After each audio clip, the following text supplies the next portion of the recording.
welcome back at Peter Plays with another Peter Plays how-to. This one is on how to get to Korok Forest in the Legend of Zelda Tears of the Kingdom. As you can see, I'm in Korok Forest right now with a lovely shrine over there and the Deku tree over there, and the Koroks are walking around. However, be advised, if you first get to Korok Forest, or if you want to get to Korok Forest, let's pick these silent princesses, that is not how Korok Forest will look. Also, if you've played Breath of the Wild, you might think to know already how to get to Korok Forest in The Legend of Zelda Tears of the Kingdom. However, in The Legend of Zelda Tears of the Kingdom, Link is turning left and right here. It's a little bit different. So without further ado, let's get into it. How do you get to Korok Forest in The Legend of Zelda Tears of the Kingdom? Here we go. Alright, so first up, let's take a look on the map. So this is where Korok Forest is situated. It's in the middle of the Lost Woods. North of it is Tiflo Ruin Skyview Tower, so you might think, convenient, I'll just shoot myself up and paraglide down into Korok Forest. Trust me, I've tried, that does not work. You cannot enter Korok Forest from above, so it looks like you have to do it the very same way as in Breath of the Wild, which is to navigate through the Lost Woods. And like in Breath of the Wild, there were torches to guide you, and here it looks like there are silent shrooms to guide you through the thick fog or the haze or the mist or whatever you want to call it.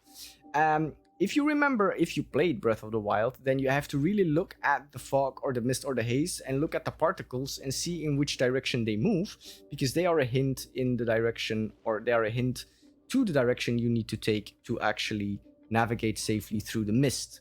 Just as in Breath of the Wild, again, if you follow these silent shrooms in this particular case, pardon me, you will get to that particular ruin over there where there's crows on top of it. And there you go, you arrived in the Lost Woods. However, this is where things get interesting, because it does not matter where you go from here. If you look on the map, there's not too many ways you can go, because there's water to the left and to the right. Whichever way you do go, from this particular point, the fog will swallow you whole and put you right back at that same spot in front of that little ruin. There is literally no way through the fog in this particular instance. So that is where Tears of the Kingdom differs from Breath of the Wild, because in Tears of the Kingdom, you have the depths, and that is the way to get to Korok Forest. So if you look again on the map, you will see that very close to the Lost Woods and the road into the Lost Woods, there is a chasm. That is called the Minshi Woods Chasm, because it's situated in Minshi Woods. If you go into that chasm, drop into it, you will end up in Minshi Grove, because if you haven't figured it out yet, the map of the depths actually mirrors the map of the surface.